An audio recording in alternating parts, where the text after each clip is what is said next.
What's going on, everyone? So the Lakers look to get back on track, get to win number 17, and move two ahead of 500 against the Charlotte Hornets tonight. The Lakers are at home. Luckily, the Lakers have been very good at home. And to me, this is a game that they have to win, right? Your next two games to round out the year is the Minnesota Timberwolves and the New Orleans Pelicans, both on the road. Timberwolves have been arguably the best team in the league next to the Boston Celtics, and the New Orleans Pelicans, last time you played them, you absolutely embarrassed them. So you know that they're going to be wanting to get some revenge. You know that they're going to want to show up, especially on their home court. The Lakers could easily, if they lose to the Hornets, be 2 games under 500 when, 2 weeks ago or whatever, we were 5 games over 500. So the Lakers have to get the job done against the Charlotte Hornets. Luckily, Lakers have been good against the bad teams, and the Hornets are bad. They only have 7 wins on the season. The Lakers have handled business for the most part against the lesser teams in this league. So play their game, lock down, focus. These are the kind of games where you can kind of work out the kinks, right? You can kind of, test some stuff.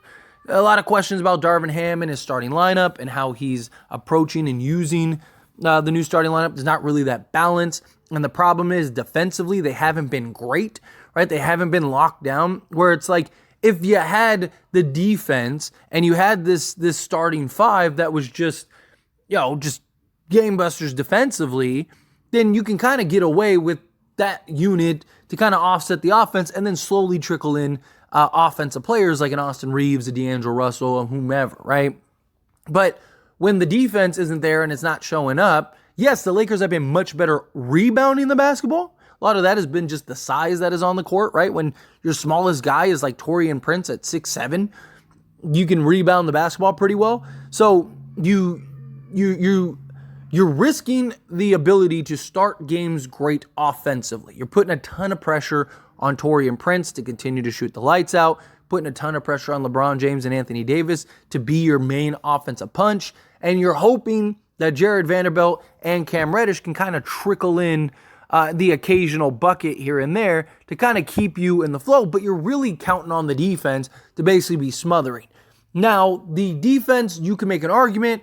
How much was that against, you played OKC, top 5 offense, and then you played the Celtics, another top 5 offense. So you've played 2 of the best offenses in the entire league. So it's like, you just tried this sample size of a starting unit. You go up against 2 top 5 offenses, and it's like, do you really expect them to be super locked down from the jump? Maybe not. That could be kind of the justification.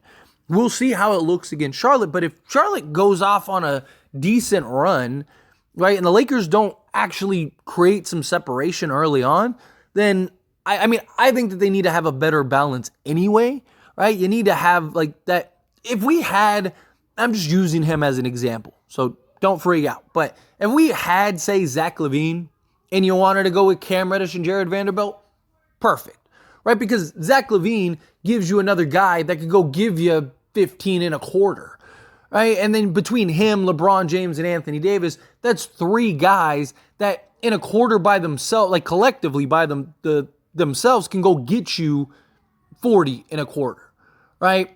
And so you don't need necessarily that offensive firepower from a Jared Vanderbilt or a Cam Reddish. You can kind of offset that and have that balance, right? Or you could even go with the Taurean Prince, and now you have Zach LaVine and Taurean Prince, 2 guys that can absolutely shoot the lights out, play off the ball with LeBron as the point guard, maybe go with like a Cam Reddish or Jared Vanderbilt as your point of attack defender, right? You have some nice balance, have some nice just flow to both the offense and the defense.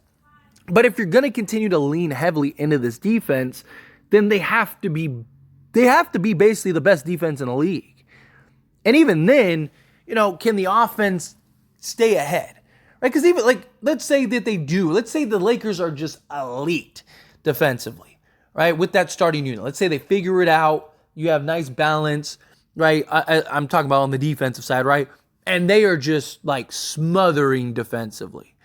But you go on a 5-minute stretch to start the game and you only score 10 points, right? Well, then it doesn't matter, right? If the game is 10-8 or, it's 10-12, or whatever, it's just like your offense needs to balance it out, right? The whole point is that you're hoping LeBron James and Anthony Davis can be established enough early on, which Anthony Davis usually is great in the first quarters, right? The Lakers usually, they really try to get him going early. More times than not, the first half is where he has the bulk of his points, right? You'll see him finish the half with like 20 points or something, and then he'll get like 10 in the second half, right? Because they really try to go to him early, and then also defenses adjust to try to slow down AD, and then you're hoping everyone else kind of picks it up. So, your hope is that Anthony Davis can continue to be an absolute monster. Then you have, LeBron James playing his role and being LeBron James, and he needs to get, the only way that this starting unit works is LeBron James basically says, I'm going to go get 10 points minimum in the first quarter, right? Like, basically LeBron has to be, AD and LeBron have to be your primary scorers. I'm not saying LeBron shouldn't make the right play, right? If you drive and they collapse and you got Taurean Prince wide open, right, then kick it out, especially as great as he's been shooting the basketball. But I think LeBron needs to look for his offense early. LeBron likes to kind of get other guys going and kind of trickle in.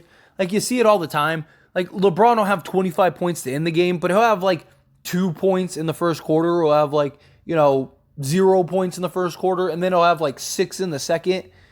And then you like look and you're like, LeBron had 20 in the second half. And it's like, well, yeah, he had 6 at halftime and then gave you 10 in the third and then another 10 in the fourth, or gave you, 6 in the third and then gave you 12 in the fourth, right? It's like, that's usually how he goes about it. But I think if you're going to go with this unit that is defensive, like, the idea is you're basically switchable 1 through 5. You're locked down defense. You're trying to be absolute clamps. You need to get LeBron going early. LeBron needs to find his shot. He needs to be aggressive. He needs to be in attack mode early. And you're basically going to have to get, like I said, give me 20 points, maybe 15 minimum between LeBron and AD in the first quarter, right? I think you're going to need probably closer to 20 just between those two. And that's not counting everyone else. That's not counting Taurean Prince. And then when you do the subs right? But it's the only way. Like, you need LeBron and AD to basically go get you in that 5 to 7 minute stretch, whatever, when you don't have any of your scorers in. LeBron and AD have to be in attack mode. They have to be aggressive. They have to be looking for their shots. LeBron James looking to kick out to Vanderbilt in the corner or Cam Reddish or whatever. You're not going to have the offensive production you need to balance out the defense, right? But these are the things that is good for Charlotte, because you can kind of work on the kinks, right? It's a team that even if you do get in a little hole, you still should be able to climb out of and go win the game. Obviously, you don't want to do that. And then look, no game is a guarantee in the NBA, and especially if you're the Lakers, right? Especially this year. But like I said, they have done a much better job of beating the bad teams. So I trust that they will beat the bad team tonight. And again, go through your experimentation. My problem is again, if the starting 5 is a bit lackluster again today and the Lakers win, my concern is that Darvin Ham will be like, well, look, we're 2-1 with that starting unit, rather than realizing like, yeah, you're 2-1, but you beat OKC because of your size and because they're not good against physicality and length. Like, they're not a big team. So like, yeah, you were able to win, not because you dominated and it was just like this great unit, but because you just were bigger and were able to outmuscle them essentially. And then you got smacked by the Celtics, and then, yeah, you beat the Hornets, right? Assuming that they beat the Hornets today. To me, it's just, my fear is that Darvin Ham's going to look at it the other way. Now, if this, let's say it's like, it is elite, and they hold, the Hornets to like 7 points or whatever, and, before the first wave of subs, the Lakers are up 10, and it's like, 17-10 or something, then yeah, okay, maybe you extend it a little bit more, right, to get some sample size. But like I mentioned, the only way that it works is if you have a proper balance, and Darvin Ham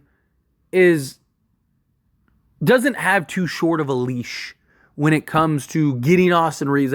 Like, you got to get Austin Reeves in there early, right? So, at the 4 or 5 minute mark, Reeves should be coming in, right?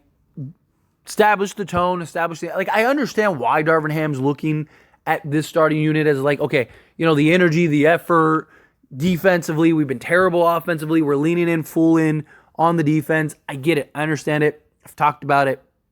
But again, you got to find some balance. And the only way you're going to get that balance is LeBron James and Anthony Davis establishing themselves early and getting it done early.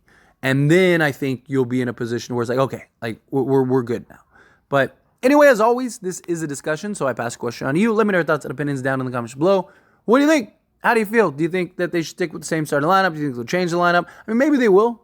I at least at the time of recording this video, we don't have news either way. But my guess is Darvin Ham sticks with the starting unit. But how do you feel? Let me know down in the comments below. That being said, if you haven't liked this video, hit that like button. It helps me out a lot. Lets me know you enjoy these types of videos, and I truly appreciate it. If you're not subscribed to the channel, hit that subscribe button. Turn on the bell notifications. Appreciate y'all. See you in the next one. Thank you.